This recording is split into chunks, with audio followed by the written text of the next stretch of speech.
Hey friends, it's Summer with hammondsnest.com, and I am so glad you were here catching this really super fun craft that I am terribly excited to share with you. I'm working with some vintage beadboard, okay? So vintage totally has my heart, so I love incorporating it when I can. I've got these 3 pieces that I cut up into size, kind of to make a set, painted them in white chalk paint in the color Fluff by Dixie Belle.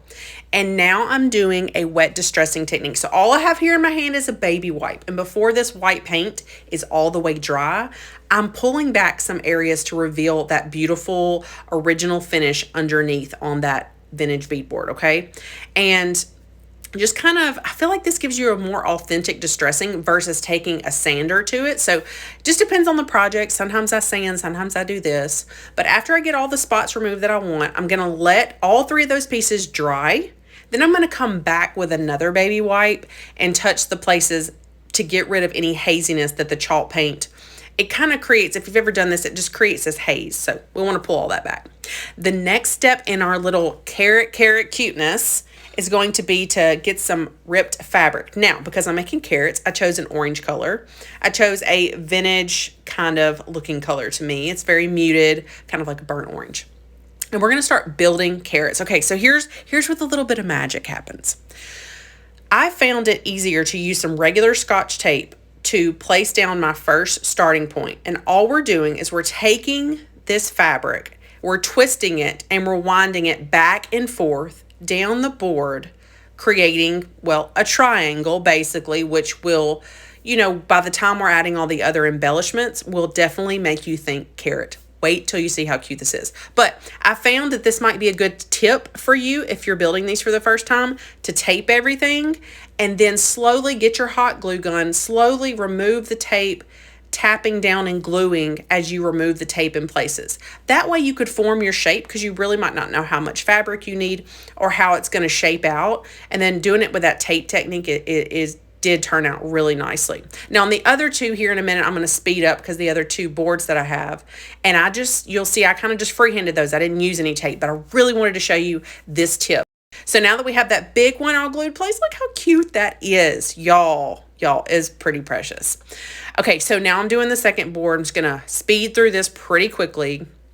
I know I'm just making sure that you have the gist of all this, because whatever kind of variation you may want to try this, they're all going to be cute. This fabric twisted and weaved back and forth is really, really, really just the cutest look. So lastly, we're going to do our little baby carrot.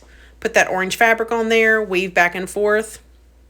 Kind of the twisting as you go creates that height and gives you some added dimension and of course beautiful texture on this piece. Okay, next, of course, every good carrot. One thing I did not mention while we were gluing down is to make sure that you don't glue in the center. See how I'm going to pull that back, and I almost have essentially created like a pocket? That worked out really great for me. I had never made these before. This is a one and only. It's the only pieces of beadboard I had laying around the studio. And so it just really worked out nicely that I didn't put glue there. So I would make sure not to do that if you want to try to make this one.